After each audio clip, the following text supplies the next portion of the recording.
cusp of the new millennium, an eerie anxiety permeates our culture regarding the possibility of extraterrestrial life. Surveys show that a third of all Americans believe in UFOs.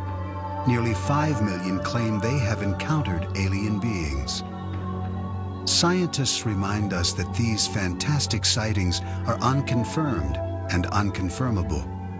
Skeptics insist that the people who make these claims are either deluded or they're exploiting the controversy for personal gain. And yet, the people who say they've had these experiences remain loyal to their stories. Stories which capture our attention and reflect a deep hunger to believe that we are not alone. In rural Kentucky, a man recalls his family's supposed shotgun battle with aliens in 1955. A UFO investigator describes what she believes to be a face-to-face encounter with an alien. Just a mile from New York City, dozens of people hold the stories of UFOs and extraterrestrial visitations in a public park. And finally, a biblical scholar explains his belief that 6,000 years ago, all of human civilization was influenced by visitors from outer space. The notion of extraterrestrial life, fact or fiction? Or can it only be described as unexplained? In 1955, Kelly, Kentucky, 70 miles north of Nashville, Tennessee, was a peaceful farming community. On the evening of August 21st, deep in the Kelly countryside, a party of 10 people reported a wild encounter with aliens. The Langfords were winding down from a family get-together filled with laughter and card playing. 12 years old at the time, Lonnie Langford says he remembers that night clearly. There was me, my brother, my sister, 2 half-brothers, their wives, and a friend and his wife. And that's about it, besides my mother. And we just sat around, and talked and played cards. My half-brother's friend, Taylor, he had to go out. We didn't have no inside restrooms back then. And as he was going out the door, he looked up and he noticed this round object. It had lights all around it. The Langfords' guest raced inside to tell the others what he had seen. They all thought he was joking. The card playing went on, uninterrupted. Finally, everyone turned in for the night, everyone except Lonnie's mother. She was just laying there awake with her eyes open and looking out the living room window, and saw this this object standing there. She screamed, Everyone jumped out of bed, and Lonnie's brothers grabbed their shotguns. He saw little creatures 3 foot tall, 12 feet, 12 ears, big eyes, hands that were web-shaped like. They were silver, had silver uniforms, no noise, no sound, no talking. They was just there. I don't know why. Lonnie and his family watched the creatures float through the air as his brothers fired their shotguns. They say some bullets knocked the aliens over, but that to everyone's horror, the strange beings got back up again, unscathed. Everybody got roused up, started hollering and screaming. Lonnie's brother headed outside with his shotgun. Just as he was going outside, one of them grabbed him by the hair of the head, and then he jumped on out in the yard and, shot at him. Lonnie Langford said he and his family watched in terror as these glowing beings circled their home. When his brothers finally ran out of ammunition, they brandished their flashlights. The beams illuminated the sky, and to the family's surprise, the silver creatures quickly retreated into the darkness. They wasn't trying to hurt nobody. They wasn't trying to hurt us all. I think they was more scared of us than we were of them. But I was really scared. I'm just telling you the truth. Is Lonnie Langford telling the truth? Or is his story nothing more than a twisted memory from a family gathering gone awry?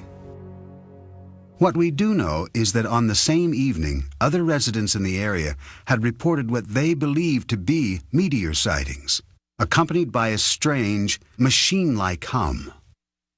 When the Langfords reported their sighting, police officers, state troopers, and even soldiers from the nearby Fort Campbell Army Base arrived to check it out. Kentucky State Trooper Russell Ferguson investigated the incident. He found no physical evidence to substantiate the Langford story. The only thing that we did find was the family there, rather disturbed, very emotional, and swearing that something had occurred in the way of small, silver-looking people with big eyes and big heads trying to get into their house. UFO investigator Philip Imbrogno finds the Langford family's story compelling.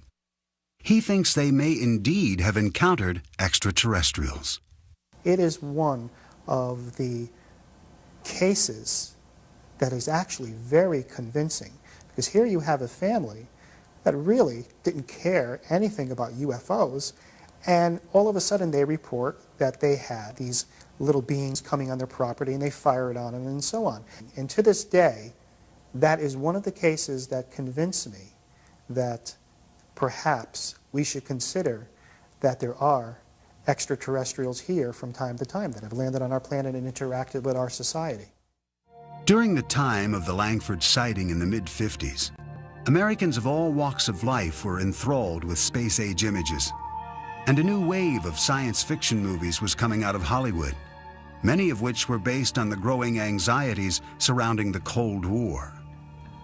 The local people were influenced by movies and books and magazine articles popular in that particular time, but keep in mind that the people of this area were fundamentally agricultural in background and Protestant in their faith, with some commitment to the fundamental side of faith. Since the Langfords claimed to be devout Christians, is it possible that they had become overzealous from a religious revival meeting that Sunday afternoon? State Trooper Russell Ferguson doesn't think so. He believes they were drunk.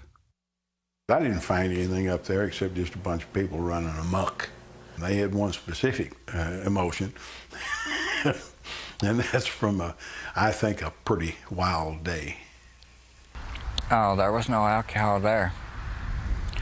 No alcohol at all, because my mom, she was real Christian and she wouldn't allow it in the house. My brothers did drink, you know, but they didn't have anything around the house. There wasn't no alcohol around the house that night. Another explanation for what took place that night involves a traveling circus which happened to be passing through town. I went to our newspaper files and found the showing of the Shrine Circus here at our fairgrounds for 3 nights, Thursday, Friday, and Saturday, prior to this activity at Kelly. It's certainly possible that monkeys were in that traveling troupe of the Shrine Circus, and it is possible that some of them could have escaped. Some people said it was monkeys from a circus. I didn't know that there was a circus at the time, and neither did my family. There ain't no silver monkeys. How can a monkey be silver? If these strange visions weren't brought on by excessive drinking or playful chimpanzees, what really happened? One author on paranormal phenomena, Greg Little, thinks there could be a scientific explanation. This part of Kentucky lies on a major fault line. Little points out that tectonic pressures in the earth can create unusual forms of electromagnetic discharge, strong enough to disorient people. These electromagnetic plasmas have this enormous, powerful electromagnetic field around them. And when a person gets close to this field, it does interact with brain biochemistry. It also produces serotonin, a substance that is biochemically identical to a hallucinogenic drug called dimethyltryptamine, which is a 30-minute LSD trip, which, gee, if you had a 30-minute LSD trip when you were asleep, what would we call that? A dream. Dreams, nightmares, few, if any, will ever be sure of exactly what happened that summer night in 1955.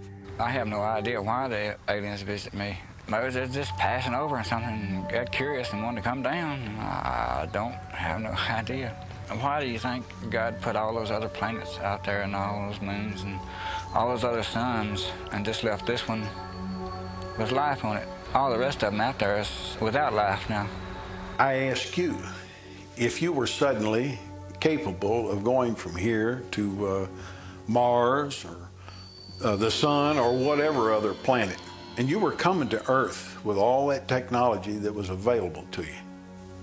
Now, surely to hell you wouldn't land in Kelly, Kentucky, when we've got the nation's capital and all the other big cities and what have you. No, I don't think so. One thing is certain. Lonnie Langford and his family did not go out seeking extraterrestrials that August evening, and the memory has haunted them ever since. There are areas around the world which are known as so-called UFO hotspots because of the frequency of reported sightings. Pine Bush in upstate New York is one of those places. That is what attracted UFO investigator Ellen Crystal. This is where she actively attempts to initiate contact with aliens. Having written a book on her experiences called Silent Invasion, she believes her 20 years of research, including over 1,000 photographs, offers evidence of the existence of extraterrestrial life. It really takes a certain mentality to do it in a cohesive way so that you come away with some research. I mean, there's people like me trying to collect research and successfully doing it and trying to have close encounters where you can use equipment and machinery that actually works and registers. Ellen first began searching for extraterrestrials in the countryside around Pine Bush during the early 1980s. At that time, a psychic told her that she had been cured by aliens during a severe childhood illness. She basically did a reading with me, and she said, when you were 4, you were really sick, and she said, I see the ship above a White House, and I healed you. And I said, well, I was sick. I was sick for 8 months. I thought I was 2. This psychic reading motivated Ellen to pursue her dream of meeting up with aliens. This is her story.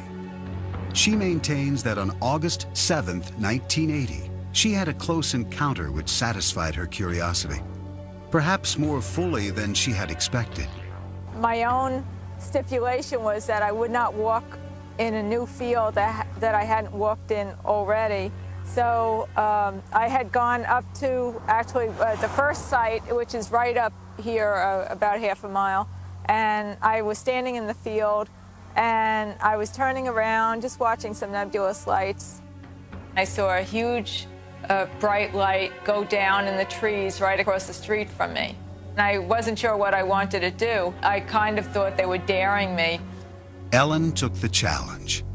She drove from field to field, contemplating her next move. Gathering up her courage, she went back to the spot where she had first seen the mysterious lights. She says that as she aimed her flashlight up into the trees, she saw something that looked like a moth. But when she moved the light down, she saw legs. Legs that appeared to run in place. But the thing ran across the clearing when it could have ducked into any bush. This was the other thing that puzzled me. It ran across the clearing, came to the edge of the clearing, stopped and stared at me. The alien in Pine Bush was about 3.5 feet tall. No discernible clothing, beige, very pale beige looking, very thin, large head, no hair, very big yellow eyes that wrapped around to the side, and the eyes were what caught in my flashlight. Ellen was bewildered by an overwhelming power, which she sensed radiating from the creature. I mean, they look, if you just look at somebody that size, you think nothing, like a child. But then you get this awesome feeling of power. And at that point, I probably decided to take off. That was probably one of the deciding factors. Frightened and exhausted, she drove to a deserted parking lot to rest and collect her thoughts. I just couldn't deal with all the emotion. I was so paralyzed with fear, and I remember my chest like going up and down. I mean, I was totally panic-stricken. I started to sweat. Ellen Crystal kept a journal of this and other experiences that she included in her book. As part of her research, she has developed elaborate theories all her own about why these aliens have come to Earth. I think that the aliens have a problem. I think they have a really terminal physical problem. I think the only reason that aliens would be coming here on such a massive level would be if they have a terminal physical problem, and that essentially equates to reproduction, that they may be a race on the edge of extinction.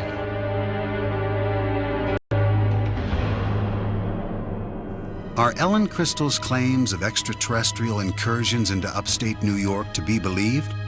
Or is she subscribing to a type of modern-day mythology? Professor of Sociology at Northwestern University, Bernard Beck, thinks this is the case.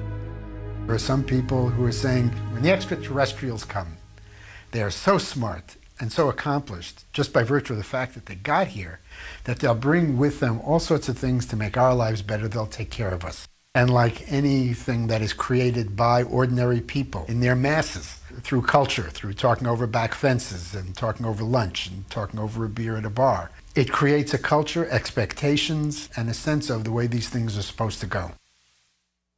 According to fellow UFO investigator Philip Imbrogno, Ellen's expectations are so intense that, combined with her apparent fascination with science fiction, her objectivity is severely compromised. I believe that Ellen Crystal is very sincere about what she's doing. I question some of her methods of investigation and some of her conclusions as to what she is collecting. When she looks at her evidence, she says this can be nothing else but ETs. Okay? When I look at her evidence, I say, well, you've got something here. There are a lot of unexplainable sightings, but I don't think she has enough evidence to actually put a label on it to say this is an extraterrestrial spaceship. Many of the UFO sightings in Hudson Valley occur around the Stewart International Airport near Pine Bush. Airport manager and retired air traffic controller Ken No is familiar with these claims. People can see meteors, which are pretty spectacular sights sometimes. Most of the sightings that I've heard of are in the evening, and various airplanes have different kinds of lights, different configurations of lights, and if people aren't looking at the night sky all the time, or a great deal of the time, they may find something unusual looking. Adding to the confusion, in the summer of 1988, during a rash of reported UFO sightings, a group of pilots decided to play a practical joke on the residents of the Hudson Valley. They flew in an echelon formation, or if you like, a V formation, in small light aircraft, which don't make a great deal of noise, and they looked pretty impressive. And so it was quite an impressive sight. And a number of people reported that as a UFO, which probably was the pilot's intention in the first place, to have some fun with folks. It caused quite a stir for a number of years. Ken No and other local air traffic controllers remain skeptical of Ellen Crystal's conclusions and of her UFO video research. I have seen some of her work, some of her photographs, and I think they're certainly questionable. These tapes were shot near the Stewart International Airport. Clearly looks like an airplane to me. I see flashing strobe lights as anti-collision lights, and what may be two landing lights on the wingtips of the aircraft. Again, this clearly looks to me like a slightly out of focus video of an aircraft. I think you can clearly see that this is probably a large jet aircraft. At this point on the tape, you can even hear the engines. Looks like an airplane to me. Ellen's photographs fail to hold up under any scientific scrutiny. Another problem is that her reported sightings tend to take place when she is alone. Psychology professor Hubert Dolezal says that when Ellen's psychic told her that aliens had cured her during a childhood illness, it may have caused these delusional sightings. I'm sure people talked. The family probably mourned, cried. She was probably told she might die, or chances are she perceived that and picked up on it. And then she's told that someone out of the ordinary, someone out of the medical community is responsible for her healing. Perhaps the most important event in her life. She has life. Psychologically, I liken this with someone who finds out somewhat late in life that he or she was adopted, and the terrific human need to make contact. Many UFO sightings are easily explained. Yet when more than one person claims to see the same object at the same time from different vantage points, the reports become harder to dismiss. Hudson County, New Jersey, the town of North Bergen, a middle-class suburb across the river from New York City. Its residents are hard-working, educated professionals who tend to be realists. This is also a place where there have been persistent claims of alien and UFO sightings. George Obarski owned a Manhattan liquor store and drove the same route back to his home in North Bergen, New Jersey, every night for decades. At 3 a.m. on the morning of January 12, 1975, as he was driving through the local park, his radio reception suddenly became distorted. He related the subsequent events to UFO investigator Bud Hopkins, who recorded his story with a portable tape recorder.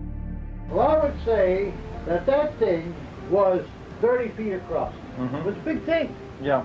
And it seemed to be, I would say, maybe 6 feet high. You know, like a pancake. It was blown up and like a pancake. Right. And the thing landed right ahead of me. He described small figures who got out. He said they looked like kids in snowsuits. And they were each one carrying a kind of a squarish receptacle and a long spoon-like shovel. They dug soil samples extremely quickly, spooning up the dirt, put it in the little satchels, and got back in the craft. He said they moved incredibly fast, like kids coming down a fire escape. And the thing took off. He was absolutely terrified, stunned. He didn't know what he was seeing.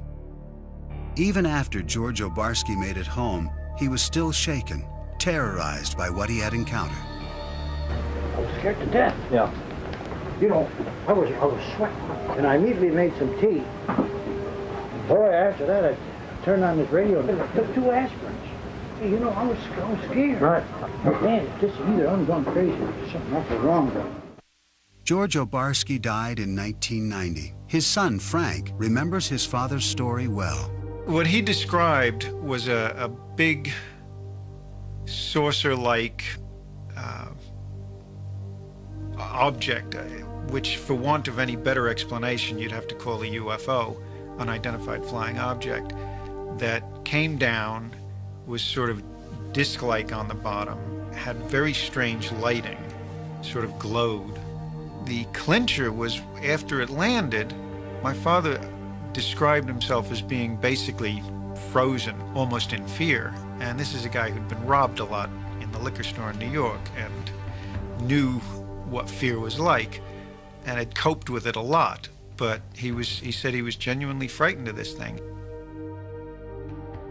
Bud Hopkins tried to corroborate George Obarski's story with other witnesses, including a doorman who worked at the Stonehenge apartment building across the street from the park. I realized it was a big apartment building there, so I spent weeks trying to locate the doorman. I called him, and I remember the adrenaline rushing when this man said, "I will never forget it, this flying saucer came down and landed in the park," and I watched the thing come down. Then he started describing what it looked like, and it was an identical description to George.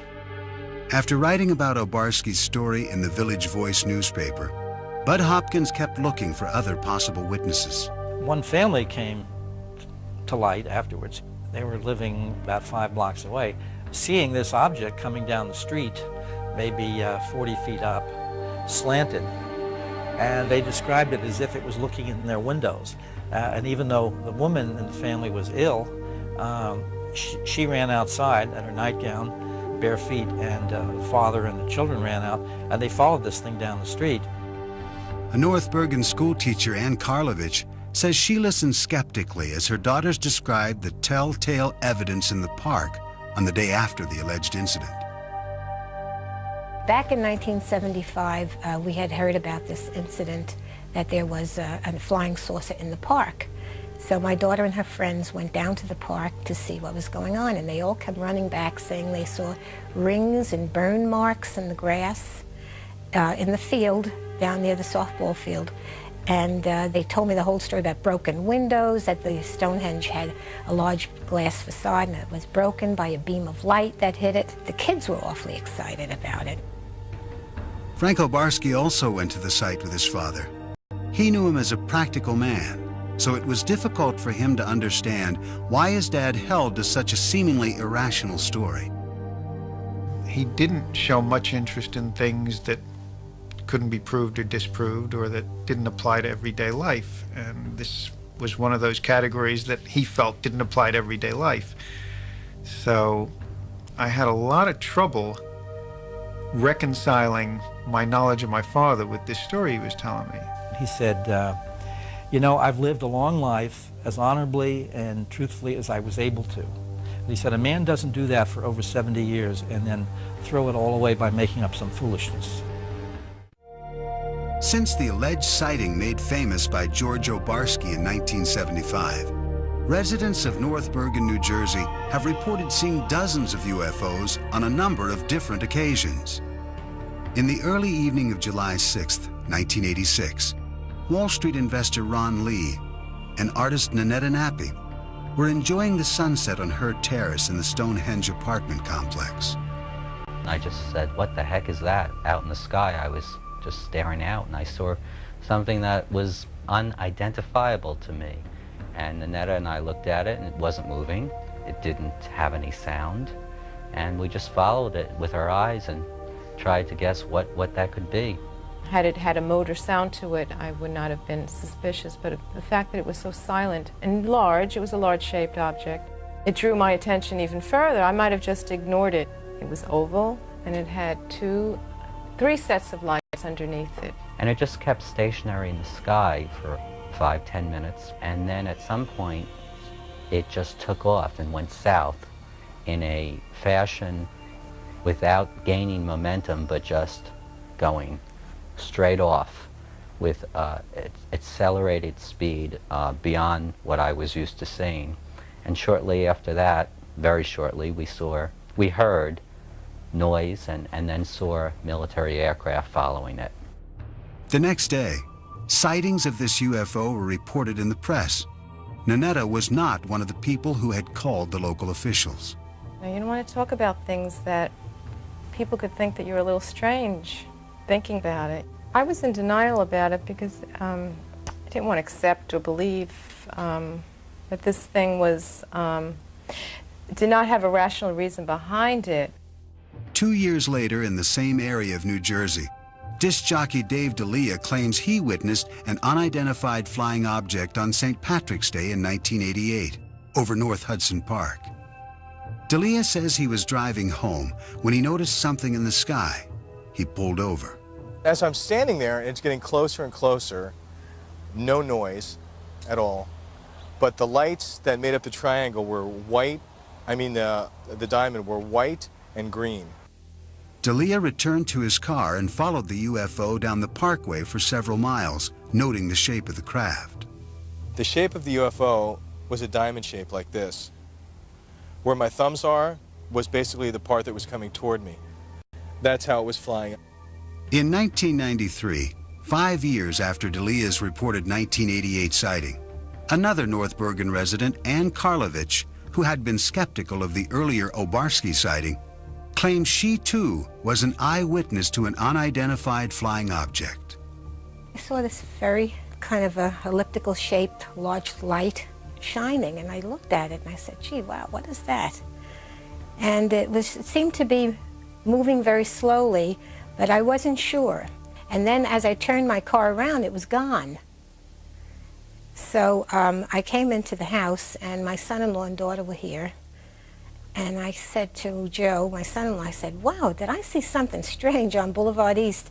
And he said, I saw it too. It had a sort of eerie glow.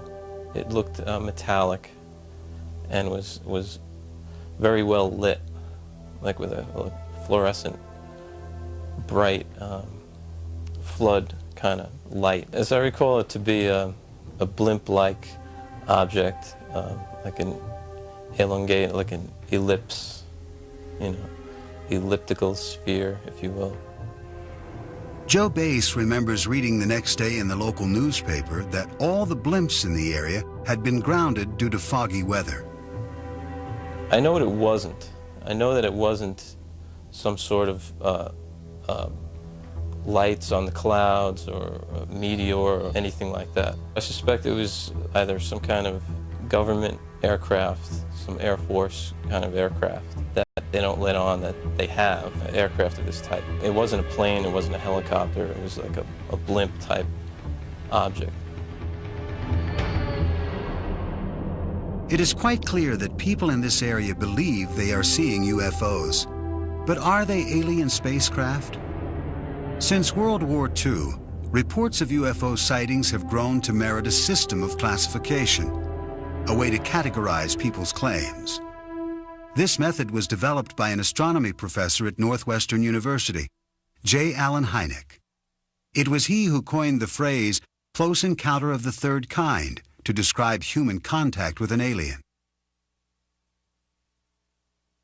Philip Imbrogno collaborated with Hynek on his final book in 1987. They collect accounts of East Coast sightings, which Imbrogno says number into the thousands. As I began to investigate more cases, I began to realize that I was just touching the tip of the iceberg. Actually, in a period of 5 years, there were 7,000 sightings. Now, they were made by people who are pillars in the community. Police officers, pilots, lawyers, educators, scientists, executives from major corporations, all saw an object that they considered to be larger than a football field flying overhead. Psychologist Hubert Dolezal maintains that UFO believers are mistaken in what they think they are seeing. What we're looking at is a perceptual phenomenon where the background information is either dark conditions or dusk conditions, and where there's very little visual structure against which the object appears. Add to that the question of, does this person have myopia, nearsightedness, and astigmatism, suffers from any other kind of visual defect? And now you're looking at the question of not only unidentified moving objects, but unidentified stationary objects. I know what I saw. That's the only thing I can say. I know I saw something that didn't look like anything else I had seen before. Syndicated columnist Sally Deering grew up in the North Bergen area. She's heard dozens of the local UFO stories, and she thinks any belief in aliens and UFOs is ridiculous. They jump to UFO. And I think they jump to that too quickly. There's a lot of ways you could explain a lot of these things that we see. And I think that people just want to believe, they'll go from A to alien before they'll go to A to B. And I remember back in the early 70s how we would read books, Robert Heinlein's Stranger in a Strange Land, Kurt Vonnegut's books, and we would accept science fiction as some kind of metaphor for what we were living in at the time. This sort of feeling of being outcast in a society. Are alienated people confusing science fiction with reality? According to Professor Dolezal, those who claim to see aliens and UFOs may be experiencing a psychological need to be a part of a trend, something bigger than themselves, thus latching on to observations which have little or no supporting evidence. What I do believe is going on, it's the proverbial bandwagon effect, that it's popular to be included and to be part of this. It is becoming more and more accepted. The onus of you're nuts, or there's something wrong with your brain, or you're a liar has been vastly decreased. I think people are more open to the possibility.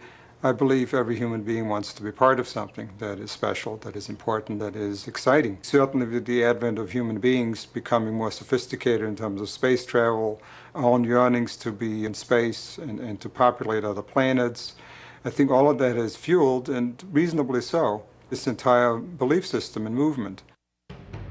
Although skeptics like Professor Dolezal give compelling reasons why people think they see things which are not really there, believers remain irritated by the general skepticism they encounter. Franco Barsky is still perplexed by his father's alleged experience. It really bothered him that people thought he was lying about this. And that's the thing that I find the most compelling about this whole story, and the thing that I have the most trouble with. I suppose it is frightening because it's the unknown. Things that are not really part of the known are frightening. It just came and went, and I could be wrong, but I think that was really a once-in-a-lifetime event where I saw something that's unexplained. Approximately 6,000 years ago, in southern Mesopotamia, a people known as the Sumerians developed an advanced society. As with the ancient Egyptians, many aspects of Sumerian culture remain cloaked in mystery. Zecharia Sitchin is a biblical scholar and expert on ancient civilizations. He believes that extraterrestrials called the Anunnaki visited this planet and influenced the Sumerian culture, a culture which attained heights that have not been matched until modern times. They had incredible knowledge of the heavens, of astronomy, of mathematics. They had high-rise buildings. They were the first to introduce the wheel. They had art, they had music, they had dance, they had laws, their courts, they had judges, they had kings. Everything that we consider essential to a high civilization appeared there almost overnight 6,000 years ago. Sitchin bases his beliefs about the extraterrestrial influence on the Sumerian myths, which were written on ancient tablets. He contends that these myths describe actual experiences with the extraterrestrials known as the Anunnaki. The following text describes an assignment given to the ancient astronauts. Some were told to orbit and guard the Earth, while others were sent down to settle. Assigned to Anu to heed his instructions.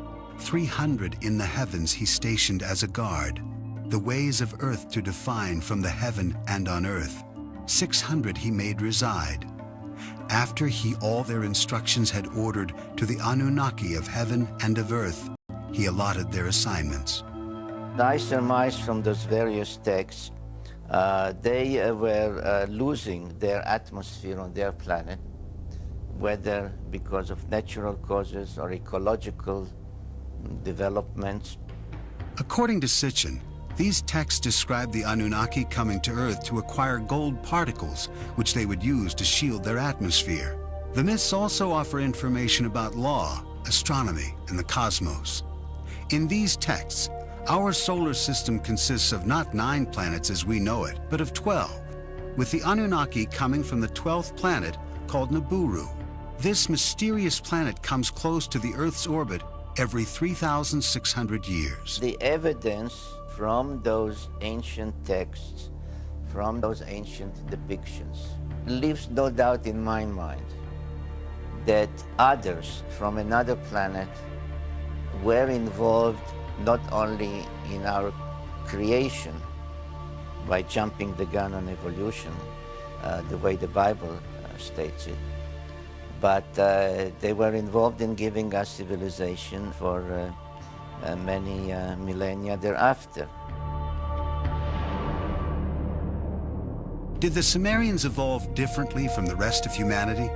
Nearly all scholars on Sumerian culture dismiss Sitchin's hypothesis, including Professor Miguel Seville of the University of Chicago.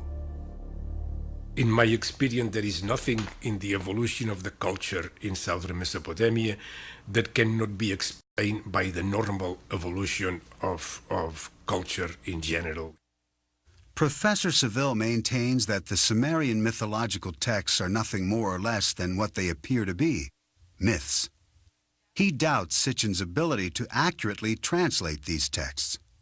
The author mixes languages and explains one form of a language by another, and sometimes he seems almost incapable of recognizing whether a word is Sumerian, Akkadian, or Hebrew. Not only do scholars of cultural anthropology like Professor Seville differ with Sitchin's 12th planet theory, there are astronomers who argue against its very premise. I don't think that such a planet would be able to elude our detection for any real length of time, given what we are able to do now, as far as telescopic observations and gravitational studies and so forth. As far as traveling here, I personally don't see any reason why our particular star system would be any more interesting than any other. Of course, new planets are still being discovered, and NASA experts have recently made claims of microfossils on Mars.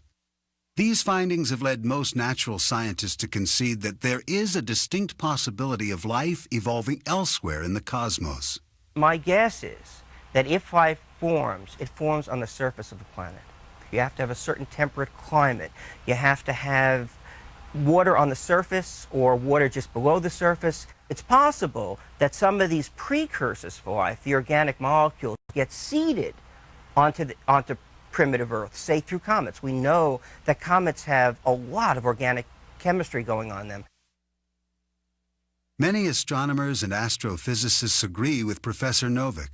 And yet if there is advanced life elsewhere in the heavens, even in possession of sophisticated technology, the distances involved in navigating the stars are simply too vast.